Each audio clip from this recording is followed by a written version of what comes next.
So, Rafe Heydel Mankoo, welcome to the Inquiring Cat Does Politics. Great to have you with us today, and thank you for giving up your time. Rafe, you are now a well-known broadcaster, and you can add this to your list of credits, of course. Already on my CV. You're an award-winning historian, broadcaster, and public policy consultant, and a senior fellow at the New New Culture Forum. New Culture Forum. I can't read my own handwriting. The New Culture Forum. We'll come on to that. So, as somebody who's so involved in public affairs, given the state of the nation at the moment, and I am on LinkedIn, and I have never known a time in the years I've been on LinkedIn when around 20% of the posts you see every day are lambasting the government from the business community. What's your perspective on what's happening in British politics at the moment? Well, I think we're at a seismic point in British politics. I think it's one of those once-in-a-century marks where disaffection with both of the main titans of politics, the Tory party and the Labour Party, is at such a low point that we are essentially seeing the collapse of traditional politics as we've seen it. And increasingly, it seems to much of the public that there isn't that much between Labour and the Conservative Party. Many people call it the Uni Party. You might think, a lot of the policies of the Labour government now on the economy are actually quite left-leaning. Actually, the Tory party has been quite left-leaning economically, if you look at it over the last 5-6 years, particularly from Boris Johnson's time onwards. And you saw, of course, the response to Liz Truss when she tried to think outside the box and view the economy in a brand new way. And it seemed almost as if there hasn't been that much change in terms of the outlook of the country, which has essentially been on a downward spiral now for well nigh 15 years. And I think people are just desperate for some sort of change. And the fact that the Labour Party are now in power was not a vote of confidence in the Labour Party as we know it. The Labour Party was the repository of disaffection from the Tory party. People were voting out the Tories, not voting in the Labour Party. So the Labour Party doesn't really have a true mandate for change, despite having a stonking majority. Their majority is actually mostly marginal seats make up a great amount of their majority. And wherever you go, all that we see around us is yet more decline. Lack of thinking. It seems as if the Labour Party have been in opposition for 14 years, and during those 14 years, you get the feeling that these people have not experienced life in the real world. They don't know what life is like for businessmen. They don't know what life is like for people who are at the coalface of the economy, working in all the critical areas of the economy. They are an ideological party, and that hasn't had its ideology tested.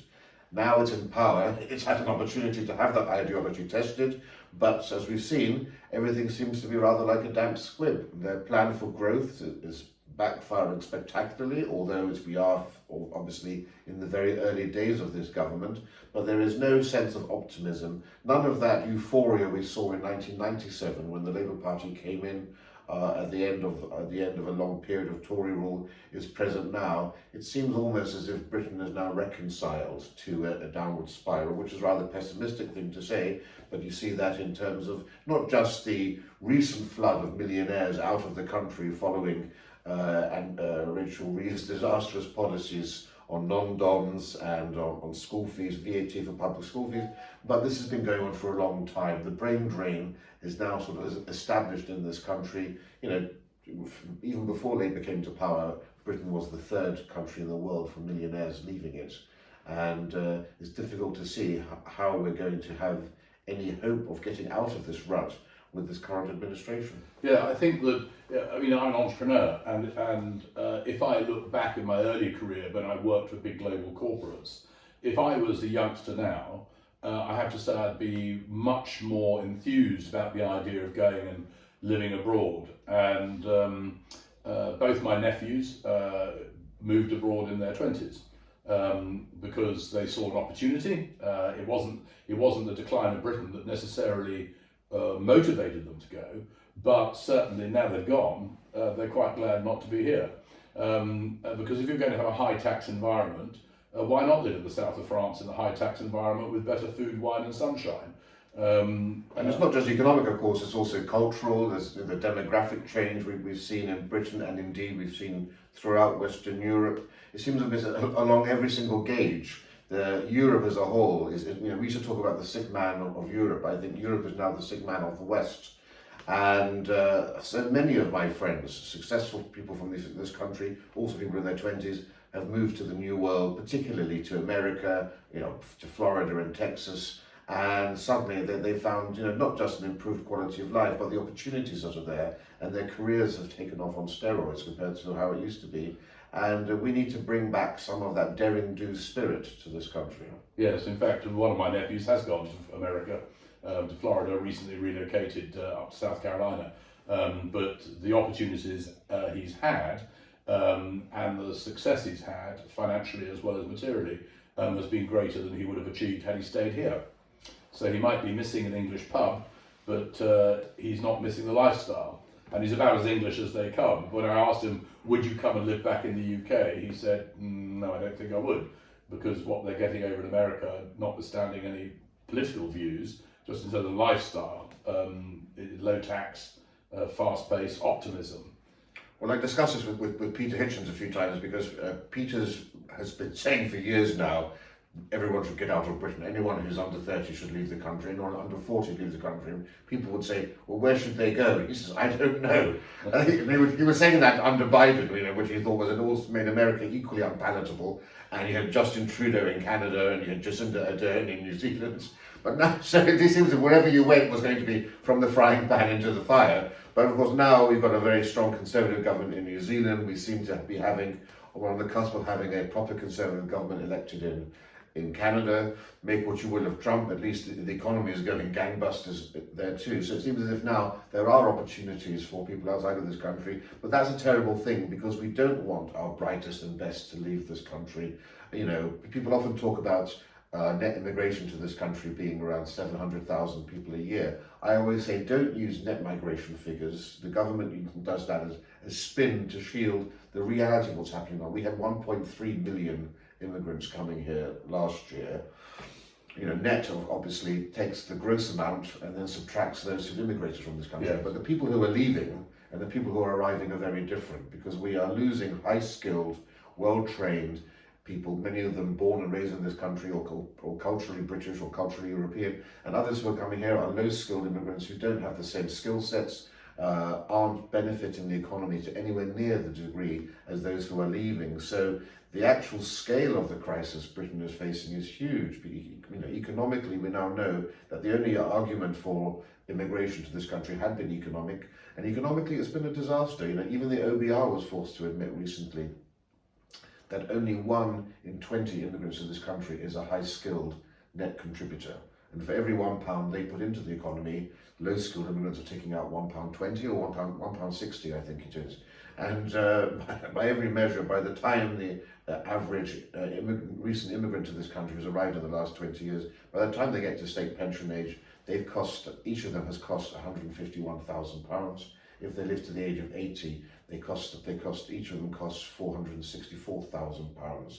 Now that's unmanageable. These are the real economic crises that we are facing as a nation, and I'm afraid too little of this is known. There are real significant economic challenges posed by the type of models we have for immigration, and too often we are told that we need immigration for economic purposes. Yes, we do, but we need the right type of immigration. And for some reason, people always say Canada is the great example of multiculturalism and an open policy on immigration.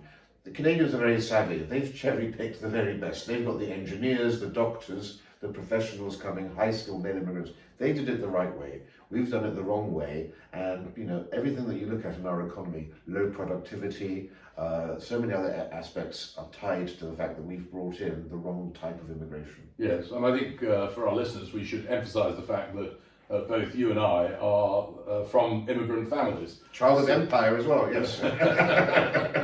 So, well, I'm not sure I was a child of Empire. I'm a grandchild of Denmark. Oldest flag in the world, the Dannebrog. And it's interesting you say about, where do we go? Because as I said in a comment I was making to somebody the other day, if you're a pensioner, then you're wondering where to go.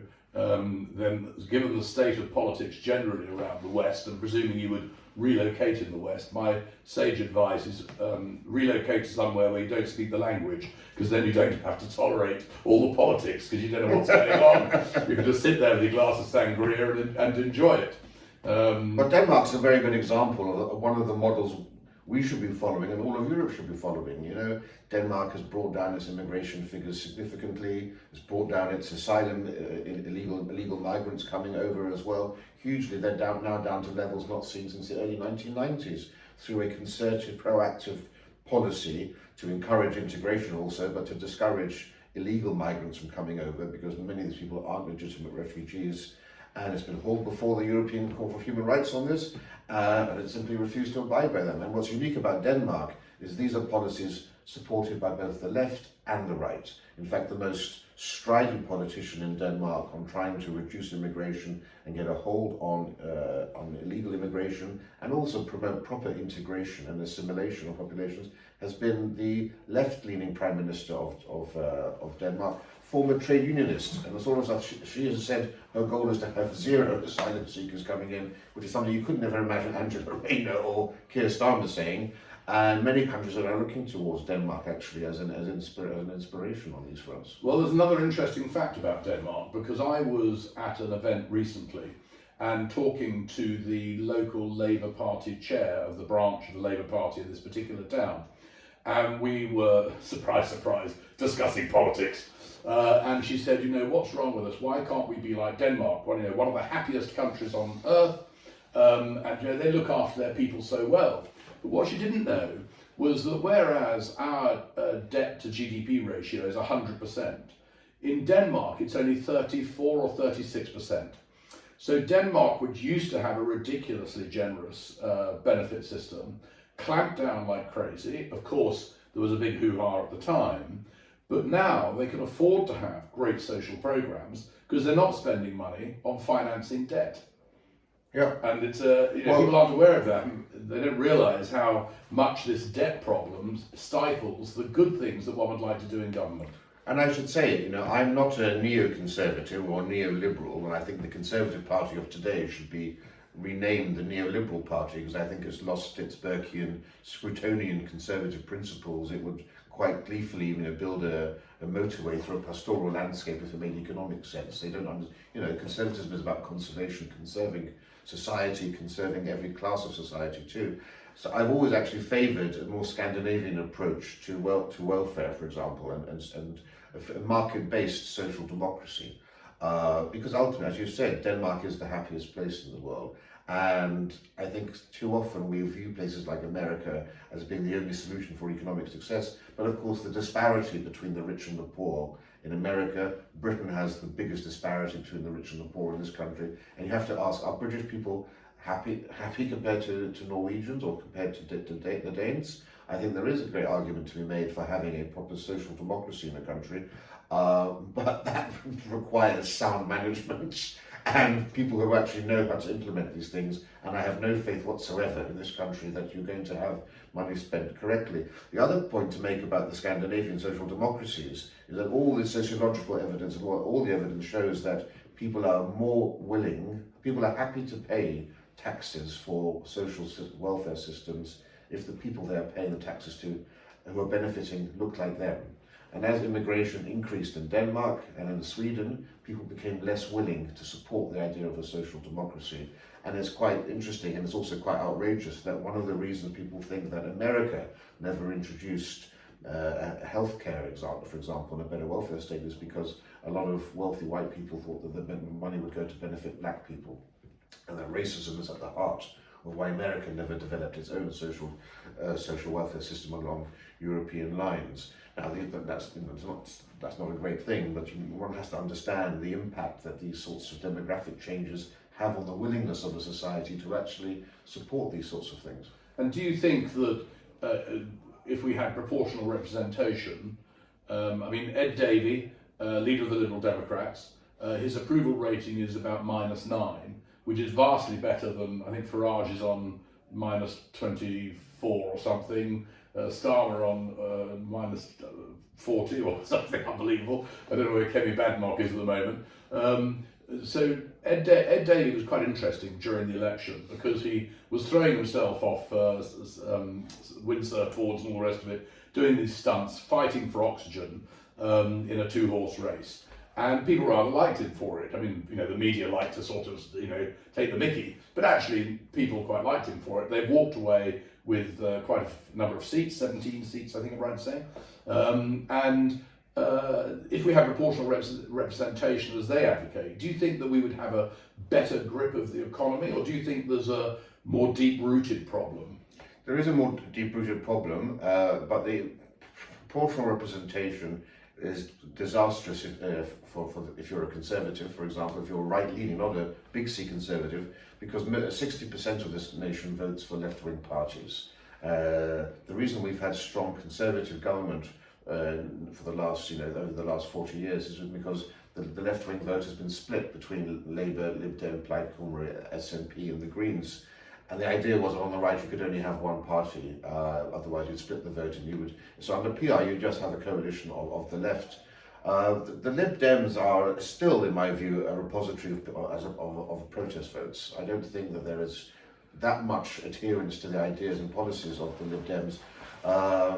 What you've seen actually over the last 15, 20 years is a seismic shift of the tectonic plates of politics, whereby the markers between left and right were traditionally on economics.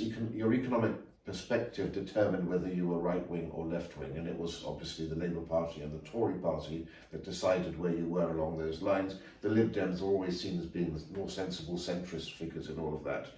That all changed around the time of the Scottish independence vote and the Brexit vote. That revealed that the real fissures in society are actually on cultural lines rather than economic. And it's now culture that is the axis that determines who's on the right and who's on the left. So it's no longer actually the Tories versus Labour, it's actually Reform versus the Lib Dems and Reform versus the SNP. That's now the new culture axis of power and determining where you stand. And lots of people at the IA and others have written on this, but Dr. Stephen Davies is very good on all of this. Not enough people have woken up to this, but the fact that the IEA, the Institute for Economic Affairs, now has a culture department and are doing culture war issues, they understand that that's how elections are won and lost. And that's why, of course, you've seen this great switch of traditional working class, small c Labour voters going more towards the Reform Party and even some to the Tories, but primarily to the Reform Party, because it's culture that is now determining how they vote. Because it's no longer about the unions, it's no longer about the factories. There are no factories left, and that's become the new. And that's how you need to see. That's how you need to judge the Lib Dems' chances of success. It's more along cultural lines now. But the good thing about the Lib Dems is that they've always run the best ground campaign. They've always been the best party for actually mobilising their local constituencies and getting out the vote. That's why they were so successful. And the Reform Party is now copying that. So the Reform Party is currently engaged in building up that same type of network in order to ensure the next election they've got a bigger chance of turning out their vote. Because of course, we have first past the post, they see a great injustice between the number of votes that they secure and the number of seats that they end up with. Do you think there was any truth in one thing I heard, that as Starmer tried to clear out the Labour Party in the post-Corbyn years, some of the people who were disaffected by the move back to the centre, if you could call it that, actually defected to the Lib Dems, and the Lib Dems has become the depository of as you say, the protest movement, but actually the protesters have been bolstered or their numbers enhanced by defections from Labour. Yeah, we must say Labour's had a cataclysmic fall since the 2024 election in terms of its support. It's lost 2-point-something million votes since being elected, if you were to have the election today. But approximately, 700,000 of the people who voted Labour in 2024 have switched that vote to the Lib Dems, and 630,000 have gone to Reform. So it's almost even Steven. But another million just don't know who to vote for at all.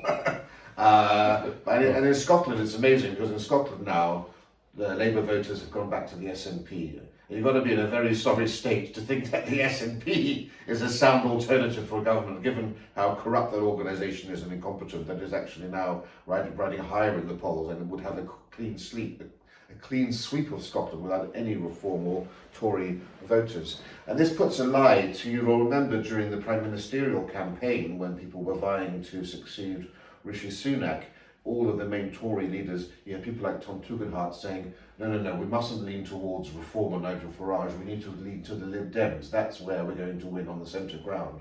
Well, we have the polling now, and the polling shows us that of those who defected from the Tory party since 2024, 180,000 went to the Lib Dems, 1.2 million went to the Reform Party.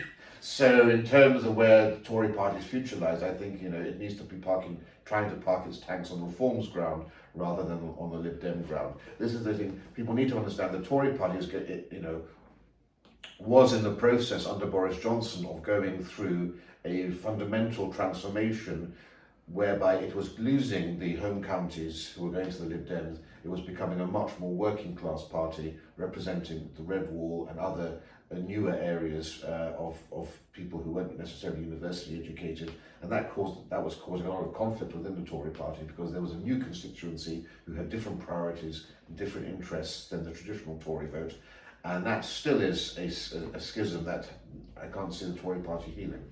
You mentioned then about the decline of the unions and the decline of manufacturing.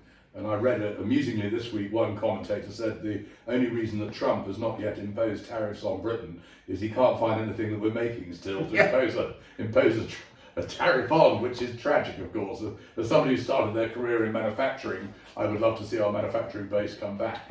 Yeah, well, I mean that's the point. We don't have a deficit. America doesn't have a deficit with us. No, it's pretty steep. It's flipped and flopped. But for Trump, manufacturing is anything he cares about. We're a service-oriented industry and financial services in particular, and he doesn't really have any interest in that whatsoever, which is why we've heard him say, Britain's also done things wrong, but I'm sure we can work that out. So we have an opening there. So do you think that under Kenny Badenoch, the Conservative Party is drifting back further towards reform, or where's it going? It's not, was it just drifting? You'll remember, everyone's been waiting for the Tory party to come up with some policies. Kenny Badenoch was keeping her powder dry. Within the last few days, she's finally come out with some, in her view, strong policies on immigration in terms of denying people a passport for 15 years and so forth. But that's all milquetoast stuff compared to where the Reform Party is. I'm afraid they're fighting a losing battle. You now have Jacob Rees-Mogg calling for an alliance between Reform and the Tory party. For the world's oldest and most successful party to now be reaching out to the Reform Party shows you what a desperate state they're in, because prior to that they were always so arrogant about their status they would never have considered and you now have the latest polling showing that the Reform Party is actually leading not only the Tories but also the Labour Party. And I spoke with Nigel Farage on this and Rupert Lowe in October, and they both said that they think they can form the next government. Now, I thought that was a hugely optimistic thing, but not impossible. But now the Spectator thinks that they certainly could form the next government. And you look at the latest polling, they're now at between 24 and 29%, depending upon which poll you look at. But all the polls are showing the same massive shift. 1 in 4 people in this country would vote for the Reform Party. And that creates a huge new dynamic, because since the Second World War, no British political party has won a majority of the votes. Usually a third is all you need to form a majority government. Labour is now has a 450 seat majority, stonking majority, 2/3 of the seats, despite only having 1/3 of the votes. They only got 33.7 of the electorate voting for them. So to have gone to 25% of the polls just within the last few months is entirely within the bounds of reason now that you could technically have a reform majority government.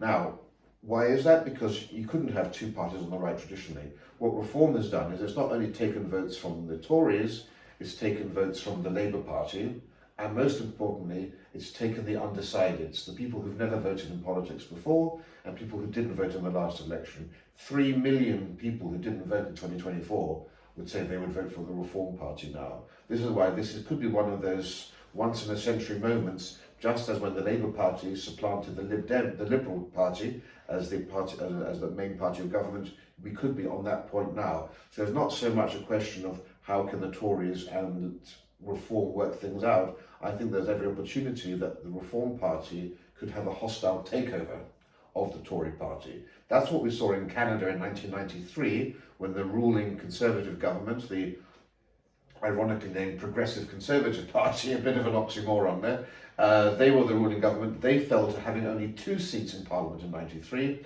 You then had something called the Reform Party of Canada, which was a party based in the Western Prairie states, felt disaffected and disconnected. They became the largest right-wing party in Parliament and had a hostile takeover of the Conservatives. The party was renamed the Conservative Party and it was readjusted along much more conservative lines. And I think that's a lot of the thinking that's going on in Reform right now, that they're at that sort of point where that is a possible alternative. Do you think that Reform are really credible, though, when, I mean, you mentioned Lowe, he's asking some really cute questions in Parliament, and he's using social media very powerfully. There's no doubt that Richard Tice is a competent man, far brighter than I am, and Nigel Farage has got that appeal to the common man. So he's got, he'll probably not forgive me for saying it if I ever met him, but he's got the Boris factor. He's a very popular character because he speaks his mind. He's very eloquent. I think he's probably the best orator in the House of Commons at the moment, which is a very powerful or dangerous thing, depending on your perspective. But they had problems in the past with attracting some rather unpleasant and nefarious people. Not surprisingly, they were a young party, limited resources, limited controls, and as we've seen this weekend with the Labour Party, any party is not immune to the problem of somebody wearing an MP badge and then saying something or doing something repellent and completely inappropriate for a public life, whatever they may want to say privately. If you're a professional, you separate the two. And Nigel Farage is very powerful, but has he got enough people to be credible as a party behind him? Well, this is their greatest challenge. It's a challenge that they're aware of. That's why they have Zia Youssef, the very skilled and adept new chairman of the party, who comes from a very strong background, an entrepreneur who sold his company for hundreds of millions of pounds, a former Goldman Sachs investment banker as well. And his task is to professionalise the party. That's what he was brought on board to do. And I think he does have the skill set. He's been quite ruthless as a result of that. So several people who've given years of service to the Reform Party have been defenestrated. But yes, their challenge is to have, firstly, real policies that are actually, sensible policies that are worthy of a government. It's easy to attack the whole time. Which are worthy of a government. You can't just be a party of opposition or a campaigning party. Nigel Farage is a campaigner. It's very different to actually be a governor. The other thing is, of course, to attract talent and also not have any of, as Cameron called them, swivel-eyed loons as well. They've embarked on, for the last few months, a programme of vetting, which they've never done before. Intense vetting to try to ensure they don't get embarrassed in the future. So on that level, they have actually been very strong. I spoke to the head of policy recently, and he said, we are coming out with policies in the new year. This was in October. I'm still waiting for those policies to come out. But once we see the policies, we'll be able to judge them on that. The biggest challenge for Nigel has always been the fact that he's not very comfortable with competitors. And he likes to be the star of the show, but that's fine when you're running a campaign on Brexit. But when you're trying to be seen as a realistic alternative for government, you need to have a team around you. And I'm afraid we've seen no efforts made to really build around him a proper group of experts who are skilled on the economy or on home domestic issues and so forth. We had the poor defenestration of Ben Habib, somebody who was far more in touch with the voters than anyone else was in the part. And why was he defenestrated? I can't remember. Well, he didn't win elections. He didn't become an MP, and then he was basically. You can speak to Nigel about that. Why he was put out to pasture. Some people might say just conflicts of personalities and so forth. Rupert Lowe is sort of fulfilling that role now. And I think there's sort of that is their biggest challenge. He needs to leave space for other people to actually be seen also. Because if you ask the public as a whole, they'd be hard put by to actually name anybody other than Nigel Farage. If you're politicos, you can name Richard Tice and Rupert Lowe. Most people have never heard of Richard Tice or Rupert Lowe. But it seems to me also that one of the reasons that Reform is riding so high at the moment is because a lot of us on the right don't think they're going far enough on immigration. The whole slew of policy issues we think they're being far too weak on, especially if you look towards Europe, what Europe is doing in Sweden and in Hungary and Finland and Denmark. But it's almost as if Nigel is talking a much more centrist position because the public as a whole aren't where the right of Britain is. Rupert Lowe, who most people don't know, is addressing our issues. So we feel happy because we have Rupert Lowe fighting our corner, we think. And then Nigel is addressing the rest of the nation and they feel happy that he's not too extreme. I think that's the tactic that they seem to be doing and it seems to be working. Yeah. And so if that's the purpose of the Reform Party, what is the purpose of the Lib Dems these days? I mean, they're never going to get into power with the current system. If you could have asked me that question at any point in the last 40 years. I'll tell you what the inspiration for the question is. I was at a Royal Navy presentation on the flight deck of HMS Invincible many years ago, and the speaker was Sir Jonathan Band, the first Sea Lord at the time, and a journalist turned around with a rather sort of snotty attitude and said, "Well, Sir Jonathan, what's the purpose of the Royal Navy?" And he gave a devastating reply. He said, the purpose of the Royal Navy is to deliver unspeakable violence on the enemies of the Queen. Well, that shut us all up. But I've always thought it was a great question to ask. What is the purpose of something? And if you look at the polling for Reform, it only got 5 seats. Is it 5 seats in the election? The Lib Dems got 17. Do you think the Lib Dems still want proportional representation, given that they'd have to share a platform with Reform, or would they see, in fact, Reform potentially ousting them completely? Well, I think the Lib Dems would be, I don't know whether they're thinking this, but if I were on the left, I would be having serious discussions about creating a progressive alliance. I think the only way, if you're concerned about the rise of populism in Europe and Britain, I think the only solution for people on the left is to actually put aside their differences and have some form whereby you can either stand down your own candidates or actually have candidates who represent a new organisation, a new movement called the Progressive Alliance, whereby whether you're Labour or Lib Dem or Green, you vote for the same candidates. Otherwise, you can see the divisions being caused now by Trump in America, and Democrats thinking, how could we have avoided that happening? If people are concerned about Reform and Farage, the only solution I would think is for some sort of progressive alliance. So let's talk about America, our special relationship. Trump has arrived. It's very interesting because within my own family in America, I have friends or members of the family who are Democrats, and I have members of the family who are Republicans. And I lived in America some years ago, and even back then, and I'm talking 30 years ago, I noticed that if I went to a Republican's house for dinner, everyone around the table was a Republican. And if you went to a Democrat's house, the same was true there, everyone was a Democrat. And certainly at that time, if you came to a dinner party in England, probably nobody was even talking politics. Maybe because sex, politics and religion were off the table, literally. That you wouldn't find that today because of the turmoil going on in global politics. We often talk politics with our friends. What's happening in America in terms of the Trump phenomenon? Because he's very transactional. There's no doubt he punches high with a basis of negotiating a bit lower. It's a very successful strategy. It's one that is advocated in the book, The Art of the Deal, which of course, the art of the deal, the art of that was he didn't actually write it. But now he's running, this very important country, the most important country in some regards. Where's it all going to go, do you think?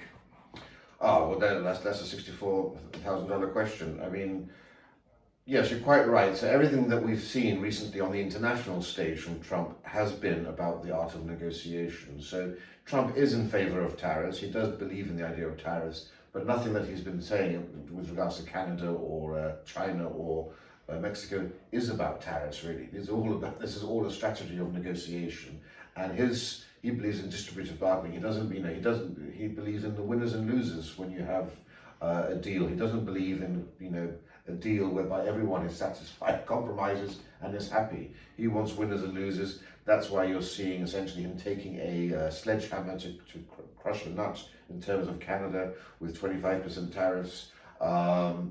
Look, when he came to power, I was delighted on the domestic front. I thought domestically it was great. I was appalled on the international front, I have to say.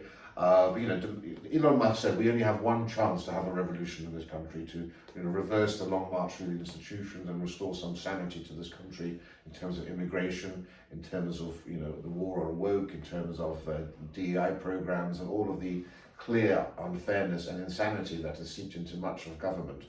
And on that front, I think everything he's done has actually been excellent, and I'm pretty sure that it's going to cause a tsunami to come across the Atlantic and crash onto the shores of Blighty in Europe, in terms of moving that Overton window where we can start to have discussions here which perhaps we're not prepared to have on, say, mass deportations of illegal immigrants. Sweden is now talking about voluntary remigration, paying people to go back to where they came from, 30,000 euros per person, which if you're a family of 5, you can have an entirely new life in your home country, even asking naturalized citizens of Sweden to go back with money. Those are discussions which Europe is having, which America is having.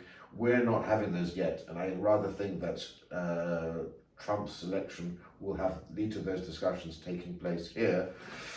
But in terms of international politics, I think it's extremely unwise to come out of the starters with these sorts of draconian policies on terms of Canada and Denmark and so forth, which are attacking your nearest and dearest allies.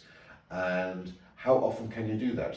Because if you fired that gun already, it's only going to cause more harm in the future. And are you going to threaten tariffs every single time you want something? And I think the damage that's causing to the Western alliance, to NATO and so forth, is more damaging. There are more negatives than there are benefits to that. It's also backfiring because Canadians have suddenly become united. They were divided. My point exactly. And suddenly you're finding now that they've got a renewed sense of patriotism, and all of their economy has been directed towards trade with America. There's more trade from them going north-south and east-west in Canada. Now they're trying to reorganize their economy to become more self-sufficient. Yes, I think Canada has a fantastic opportunity. If they were to build a refinery rather than sending their oil to America to be refined, if they were to build a liquid natural gas plant in record time like Germany did with the separation of power coming from Russia, they could be exporting to us. They could have a pipeline east to west across Canada, which they don't have. And these are things that a crisis might impel them to do. Now, not everyone would applaud your views of what might happen in terms of deportations of immigrants and so on. But I think that one of the things that is interesting is the war on waste. Because, of course, deep down in our hearts, we all want to be nice to everybody and look after the disadvantaged and all that stuff. But a state cannot do everything for everybody. And in a lot of the Western world, there's been a lot of begging bowls handed out. And I refer back to what I said earlier about Denmark clamping down on all that stuff. Now, of course, you've got Milei in Argentina, and in fact, I'm going to Argentina in a few weeks' time. I'm hoping to meet one of the members of the Treasury there, the Economic Ministry, to talk to them about it. But you've got Milei, who's having his war on waste. He, despite the fact it's created a big unemployment problem, in fact, he's still got the population behind him because they can see it's working. Because inflation has fallen from over 200% to about 2%. And it's negative now. It's minus 2.4 now. Yeah, so there you go. And he's hardly started. He's only been in about a year or so. So now you've got Musk waving the flag for Trump, doing it in a more brutal way, but American employment law actually sort of allows that much more easily than it would be here. And the courts at the time of us filming this have temporarily put some blocks up and so on, but you can bet your bottom dollar they'll find a way of steamrolling through that and they'll get on with it. Now, I would be an advocate for us having to take a long, hard look at the civil service here. And I know the word bloated is emotive. And let me be clear, from my perspective, in business, I have met some incredible civil servants, devoted people, genuinely motivated by wanting to do the public good, and much brighter than me, undoubtedly. But the question is, can we afford all of them doing all the things they do, and should we as a state be doing all these things? So one might think that that's a very sort of right-wing position. But interestingly enough, Vietnam, a communist country, has just announced that following Malay's example, this is incredible in my book, they intend to reduce their civil service by 20% because they see that it's working. So is this a movement that you think will expand across the world? I mean, is this the whole point of the domino effect, that people see it works and then they feel liberated to do it themselves? It's going to be the next 2 to 3 years will determine whether that does change the world. There's a great experiment going on now in America, and it's whether or not Elon Musk and Trump's plans show huge benefits for America. If they do see benefits, remember this, Elon Musk is a man who fired 80% of the staff at Twitter, and everyone said Twitter was going to fail, and it's working better than ever. As Andrew Neil said today on Radio 4, he said, who do you trust more, Elon Musk to get rid of waste, or Rachel Reeves to actually do the I heard that, like you, I laughed out loud, funny. So, absolutely. Look, I think the civil service needs a complete overhaul, complete reformation. Dominic Cummings understood this. Yes, I watched that, it was incredible. Dominic Cummings was the only person, I lament the whole thing with COVID in Barnard Castle, because he was the only person who had any clear idea of the reforms that need to be taken across a whole slew of institutions, including the civil service. And when he departed, and Boris Johnson was essentially the puppet with no puppeteer behind him, because he doesn't have a policy in his head.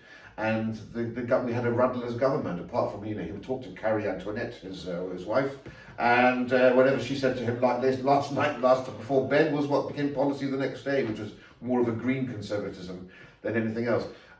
Look, we also have to understand, the Telegraph, Steve Edgington, a good friend of mine, has been exposing the amount of times that the civil service have been deliberately trying to frustrate the Conservative government's policy agendas across a whole slew of issues, particularly with regards to the asylum system and immigration, but in other areas as well. Ray, did you see that? It was on the internet. Cummings talking at one of these think tanks. I can't remember the name of it now, because it was with a P. But Policy Exchange? Yes, it probably was Policy Exchange. And he was talking about it when he was in government. He said it's absolutely extraordinary that he and Michael Gove managed to push through some reform into the education system. And then when Zahawi became the education minister, he turned up in Parliament with a bill, and Michael and Dominic went, what's this? You're undoing everything that has been done by Michael. And he said, I haven't read it. The civil servant prepared it and gave it to me. I mean, these are the people who are ruling our lives. And that's what we've seen, in terms of Brexit, in terms of immigration, and the Home Office particularly. We have immigration is one of my areas of specialisation, that's why I keep going back to it, but we have the highest levels of asylum seeker approvals in Europe. It's 3 times what it is in Spain, for example. It's indefensible. So we do have elements within the civil service. It's not to attack the civil service as a whole. Many of them do a fine job. We need them, but there is an element within the civil service. I've called in the past the fifth column, who are working against the British national interest and are trying to thwart the democratic mandate of governments. That needs to be addressed. Some of the ways you do this is you actually have something like what you have in America, where you bring in your own political appointees. I've never wanted that for our civil service. I've always enjoyed the fact that it's not impartial, non-partisan, except that it's not non-partisan, impartial any longer. So if you bring in your own spads, your own political appointees into each department, so they're not at number 10, they're actually in Whitehall, where they can make sure that they are in charge of managing progress and productivity. I think that's the only way you can hope to achieve what Musk is achieving. So that's an interesting segue into Peter Mandelson. Everyone in the diplomatic service would love a posting to Washington, most prestigious posting in the world, undoubtedly. And then Mandelson, who's not a civil servant, has got the job. Is he going to be able to control Trump? I don't think anybody's capable of controlling Trump. But look, the man was an EU Trade Commissioner. He comes into the role with a huge amount of experience. He is much like appointing David Cameron as Foreign Secretary. There are certain roles which you can see someone being, if everyone was going to be a statesman able to rub shoulders with the elites of the world, it would be Cameron and Mandelson. As much as I loathe Mandelson for various reasons, But of course, Trump is someone who doesn't forget slights and so forth. Yeah, you So say that, I'm surprised it wasn't blocked. I'm surprised he hasn't blocked the Chagos deals too. So I don't know, maybe he's favouring Britain. He's spoken highly about Keir Starmer recently too. So I don't know. Maybe Mandelson will be able to heal over that wound and work productively. Yeah, I mean, I would just remind you when you talk about his vindictive nature, though, that Chris Christie lambasted Trump. Trump lambasted Chris Christie, but this is realpolitik. Yeah, and Ted Cruz and JD Vance, classic examples. Yes, but, yes. Well, that's the temptation of power. Well, I think there's a degree of kowtowing that has to take place before you get the golden handshake from Donald Trump there. So. And the ticket on Air Force One. Yeah. So talking of Europe, where do we go with Europe? Should we be drifting more towards America or more towards Europe? Because Starmer says he's going to be a friend of both. Can he be a friend of both? That was always Britain's policy. You know, that was why Churchill never wanted us to join Europe, because he knew that we straddled both the new world and the old world, as he used to say it. And so traditionally that has been Britain's advantage, that we are able to, we are an Anglosphere nation and we're a European nation, interested in Europe and not of Europe. But we have to remember also, though, the European economy is stagnating. It's deeply, deeply sick. You just have to compare the GDP of the EU and the USA in 2008, when they were almost at level pegging, to today, where America is streets ahead.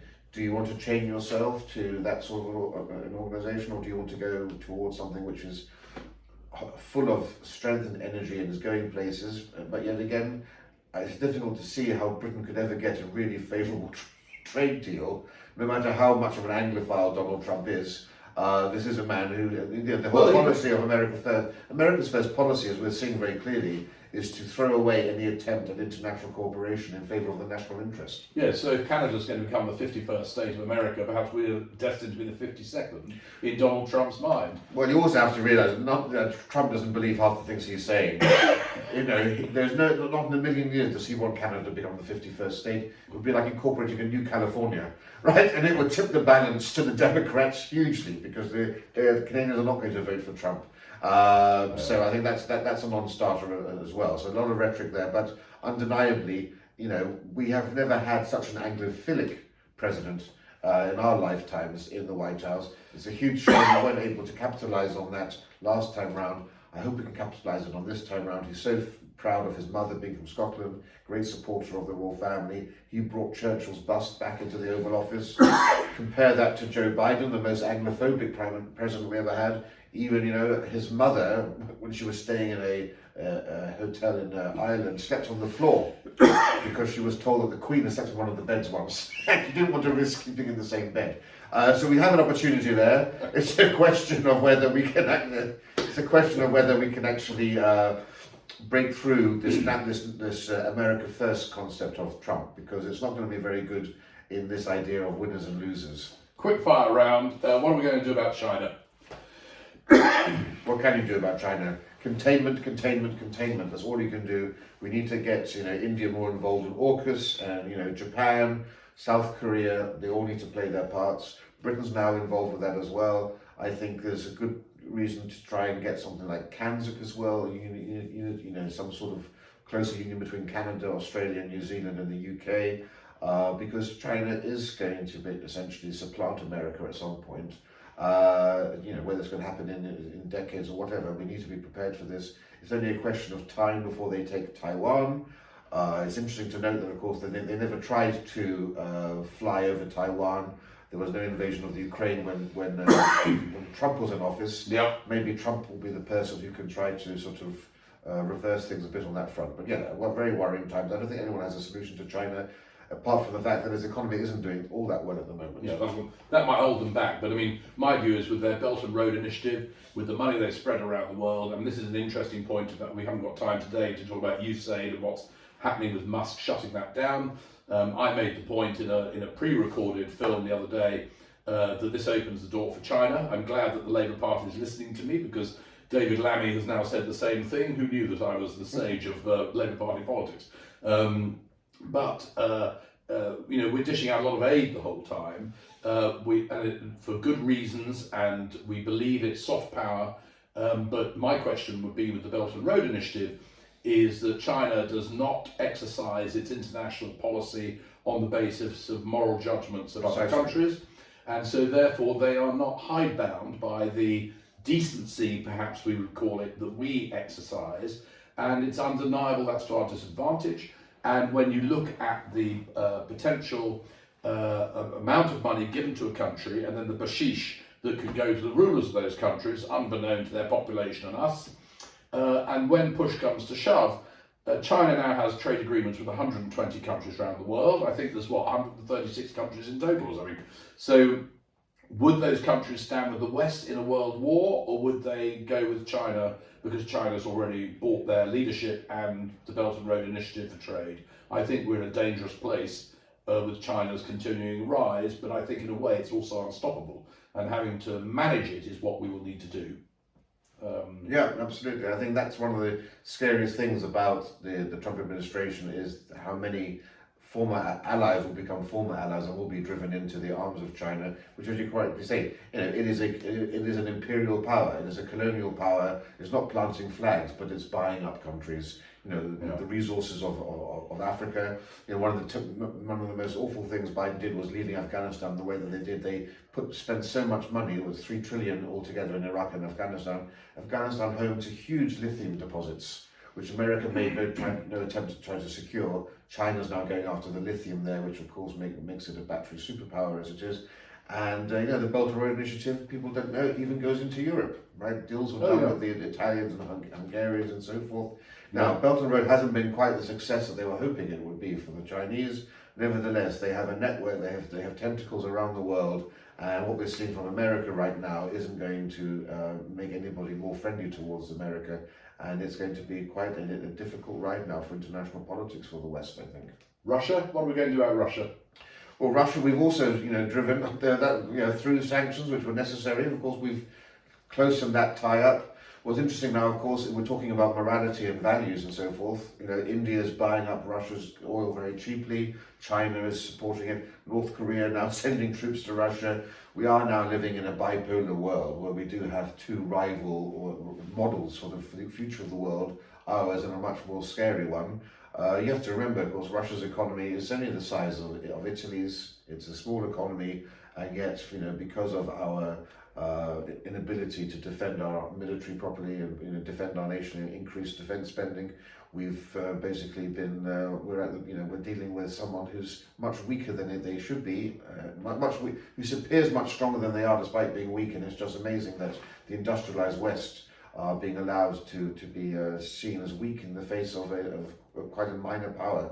But Russia will always be a threat. We need to listen to the Poles, the Estonians and the Latvians. They've been at the coalface of dealing with Russia. Yeah. Whether you're a Russian Tsar or a Secretary General of the Soviet Union or a president, Russia's game plan to its neighbours is always domination and ultimately conquest, and we need to be alive and alert to that. It's also a fact that, of course, Putin is very worried about the decline of the white Slavic population. This is why he's gone into the Ukraine as well. He's gone into Georgia. It's all about trying to increase the Slavic population because he's very worried about the rise of Islam within Russia as well. Rafe, it's been an absolute joy. Thank you for joining us today. We've had a galloping tour of politics of the world, but I've realised that we could have spent many hours together, and I hope we'll get another chance to talk together because you've got some really fantastic insights. So if you've enjoyed this from the Inquiring Cat Takes Politics, please remember to like and subscribe, and we'll look forward to seeing you on a future issue when we have some more interesting conversations coming up. Thank you for watching. Thank you, Rafe. Thank you.